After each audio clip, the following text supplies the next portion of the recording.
Hola, soy Karen Impinkebriet, conocida como Karen Folklore, cantante, profesora de danzas folclóricas y guía vocal.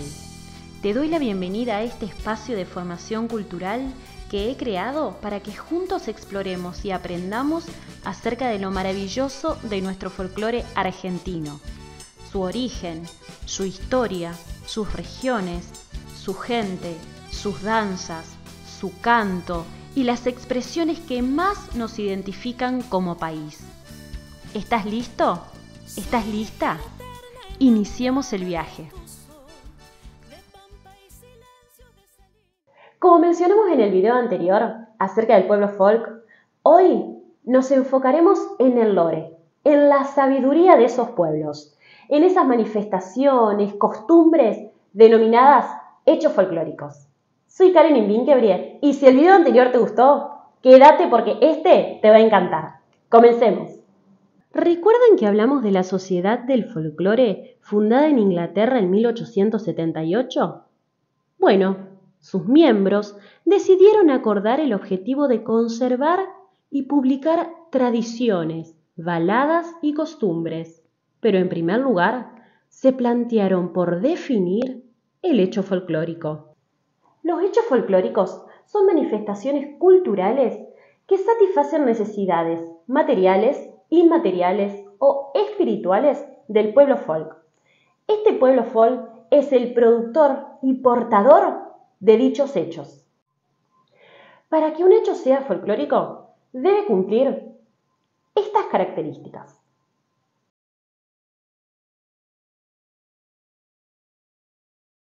Lo folclórico está muy ligado a una región geográfica específica, en donde la naturaleza va condicionando a estas costumbres, a estos hechos folclóricos.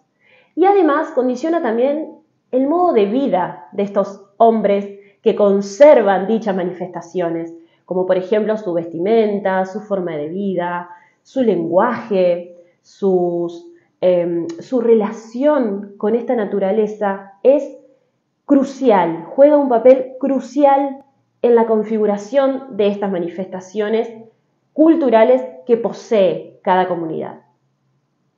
Otra de las características principales para que un hecho se considere folclórico es lo anónimo.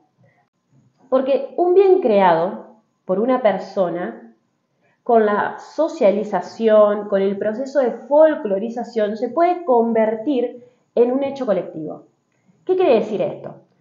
Que al principio este hecho folclórico puede tener un autor o un creador original, pero luego, al adaptarse en la sociedad, al colectivizarse, va perdiéndose ese creador principal, formando parte, este nuevo hecho adaptado, del patrimonio cultural de esta comunidad.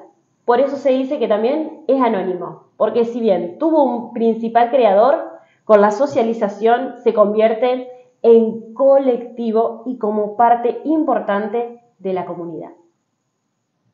Otro de los rangos específicos de los hechos folclóricos es que son orales. ¿Qué quiere decir esto? Que la transmisión de saberes no forma parte de lo institucionalizado o lo académico, sino que estos saberes se van transmitiendo de generación en generación de forma oral o a través de la práctica. ¿Qué quiere decir esto? Se prescinde de la escritura y simplemente se aprende de forma oral, de forma hablada, de generación en generación se va pasando este saber de una forma, como se diría, vulgar, de forma oral, tanto desde la teoría, explicando cómo se trabaja la tierra, por ejemplo, o la receta de una comida, siempre de forma oral. A diferencia de las ciudades que nosotros aprendemos al ir a la escuela, al ir a una academia que nos enseña a bailar o a cantar o simplemente el origen del folclore y demás. Ellos no, ellos tienen como estos hechos tan arraigados en su idiosincrasia cultural, que ellos la van transmitiendo así, de forma oral, como la aprendieron, como se la dijeron también. Y hablando un poco de lo oral, que es otra característica de estos hechos folclóricos, se entrelaza lo empírico. Porque además de lo oral, también está la práctica. También se aprende por la práctica. ¿Qué quiere decir esto? Imitación.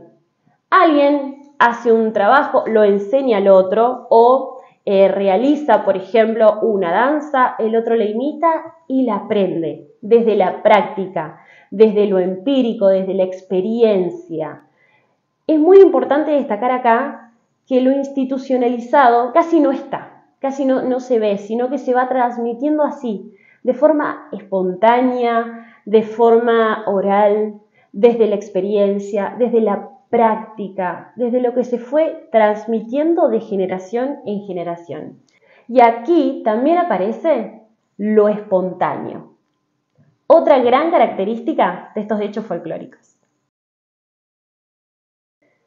Lo espontáneo quiere decir de el hacer, de que estos individuos que forman parte de estos pueblos folk realizan estos hechos folclóricos, ya sea una danza, el canto, celebrar un evento, un ritual, lo hacen de forma espontánea, sin haberlo ensayado como se puede ver acá en las ciudades. Por ejemplo, cuando nos vamos a presentar a algún evento a bailar folclore o a cantar, nosotros nos preparamos, ensayamos, sino que ellos lo hacen de forma espontánea, porque les nace, en el momento que lo desean hacer, lo realizan.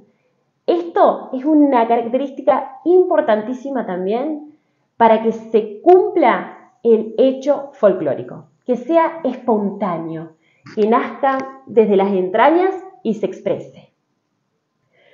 Hablando un poco de los hechos folclóricos, de sus características, hemos hablado de lo oral, de lo empírico, de lo espontáneo, y aparece otra característica importantísima, que es que el hecho folclórico debe ser tradicional.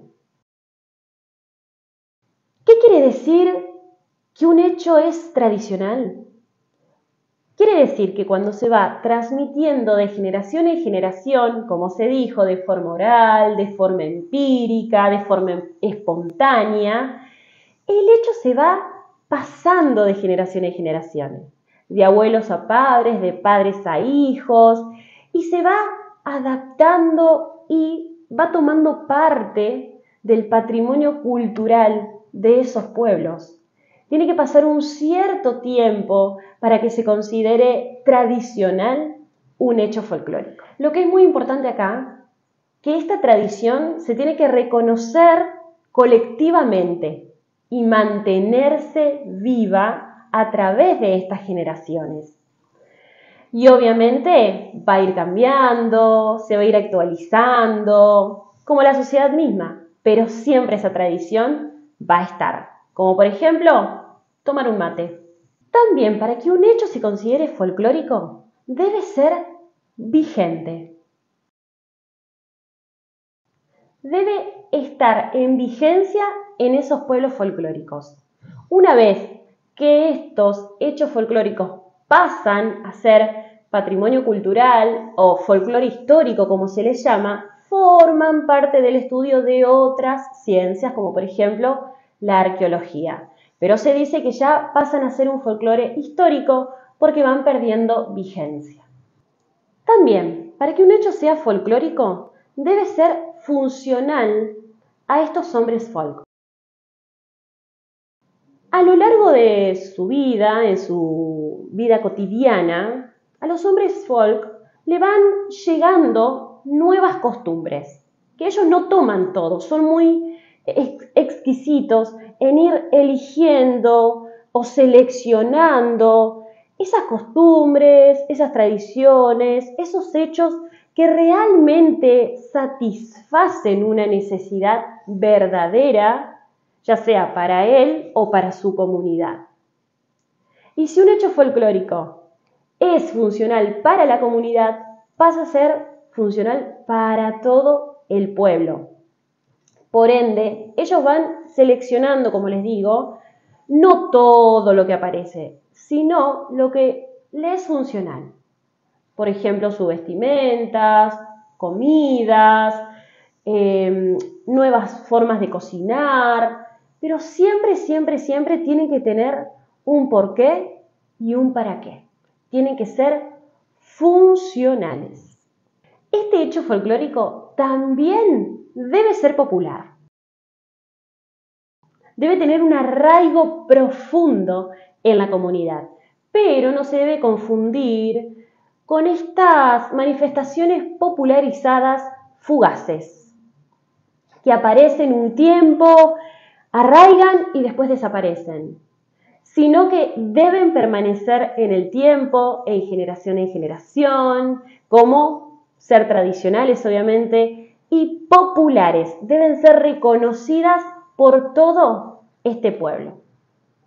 Y por último, pero no menos importante, este hecho folclórico debe ser colectivo y socializado.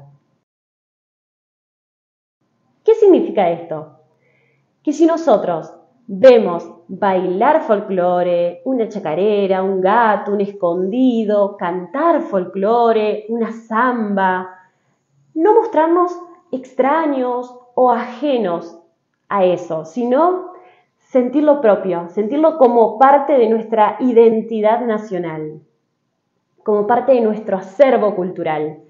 Eso significa que estos hechos folclóricos se han socializado y son colectivos. ¿Por qué? Porque son reconocidos por toda la comunidad, ya sea folclórica o de la ciudad.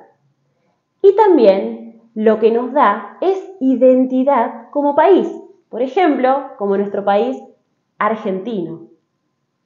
Los hechos folclóricos son el alma viva de los pueblos.